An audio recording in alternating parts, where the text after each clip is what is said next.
Hello all learners, आज हम देखने वाले हैं रिट टाइप्स ऑफ रिट का एक मोस्ट इंपॉर्टेंट रिट जो है प्रोविशन। प्रोविशन का मतलब क्या होता है? रोकना।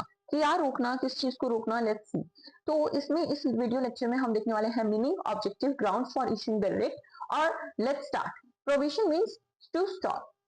Meaning, an order of the court which direct any person or authority to do an act or not to do an act। मतलब, कहने का मतलब क्या है कि एक ऑर्डर जो क्या है कोर्ट इशू करता है। कोर्ट एक ऑर्डर इशू करता है जो एक पर्सन को डायरेक्शन देता है, बताता है, या फिर एक अथॉरिटी को बताता है कि ये काम करो या ये काम ना करो। ठीक है। जैसे आप देखोगे ध्यान से कि हमारे जो गैस सिलेंडर होते हैं तो उसपे कुछ प्रोविजन लिखा होता है, राइट। आप ब्लैक में नहीं बेच सकते, ये नहीं कर सकते, राइट। तो वो क्या होता है? प्रोविजन होता है मना करना। एक पर्सन या फिर अथॉरिटी को मना करा जाता है। एक और एग्जांपल देती हूँ। जो गवर्नमेंट टीचर्स होते हैं, गवर्नमेंट स्टाफ होता है, उन्हें अपना प्राइवेट ट्यूशन देना अलाउड नहीं होता है। सो ये क्या है, कोर्ट जो है वो ऑर्डर के थ्रू क्या है, एक पर्सन को डायरेक्ट करती है या अथॉरिटी को बताती है कि ये काम आपको करना है या फिर ये काम आपको नहीं करना है। और प्रोबेशन का जो रेट है वो आप कैसे ला सकते हो? तो आप दो तरीके से ला सकते हो। फर्स्ट इज सुप्रीम कोर्ट के through. Supreme court using article 32। Article 32 हम कॉन्स्टिट्यूशन में पहले पढ़ चुके हैं। मेरी आपको चैनल पे कॉन्स्टिट्यूशन की प्लेलिस्ट मिल जाएगी। वर्ड बाय वर्ड पियर एक्ट पढ़ाया हुआ है उसमें, है ना। तो वो मिस करने वाला चीज है नहीं।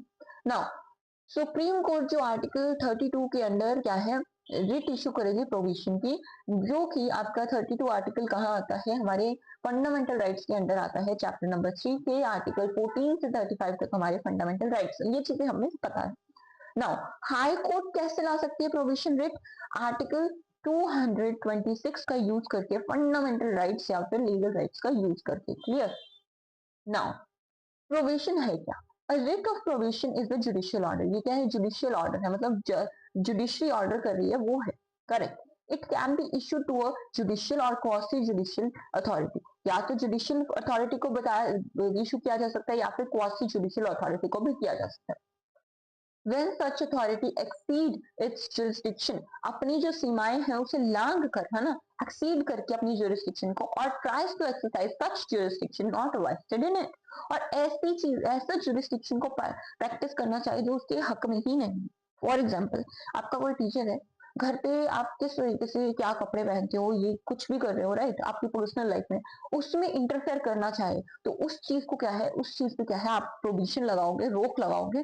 कैसे लगाओगे? अगर मतलब ये चीज लीगल है तो लाइक वैसे ही उसी सिचुएशन में अगर देखें हम, तो यहाँ पे क्वासी जुडिशियल या फिर जुडिशियल अथॉरिटी पे प्रोविजन लगाया जा रहा है, रोका जा रहा है कि आप ऐसे किसी और के काम में दखलंदाजी नहीं कर सकते हो, राइट।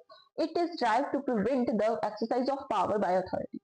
तो गलत अगर हम मिसयूज करते हैं पावर का, तो उस चीज को प्रिवेंट करने के लिए क्या है, ये चीज प्रोविजन को लगाया गया है। It is issued in order to prevent an inferior court और tribunal from exercising power not vested in them. जो उसके पास पावर ही नहीं है, उस चीज को वो अगर यूज कर रहे हैं तो उससे क्या है, रोकना तो पड़ेगा। तो इसीलिए क्या है, प्रोविजन रेट को लगाया जाता है।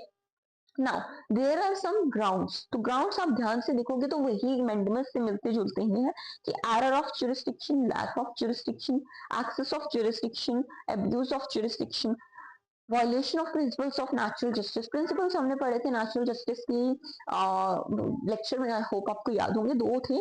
तो फर्स्ट था rule against bias and second is falls of fair hearing. ठीक है, तो ये चीजें रूल ऑफ फेयर हियरिंग, ठीक है, फॉल्स गलती से निकल गया है यहाँ पे। So these are the rules some of natural justice. I hope आप ग्राउंड्स भी समझ आए हैं हमारे प्रोविजन की। नाउ नेक्स्ट वीडियो हमारी आएगी, लास्ट जो हमारी रिट रह गई है उस पर, और यहाँ पे हम क्या पढ़ने वाले हैं, क्यों वेरेंटो जो हमारी रिट है वो पढ़ने वाले हैं। क्यों वेरेंटो आपको बहुत अच्छे से समझाने की मैं ट्राई करूंगी। जय हिंद, जय भारत।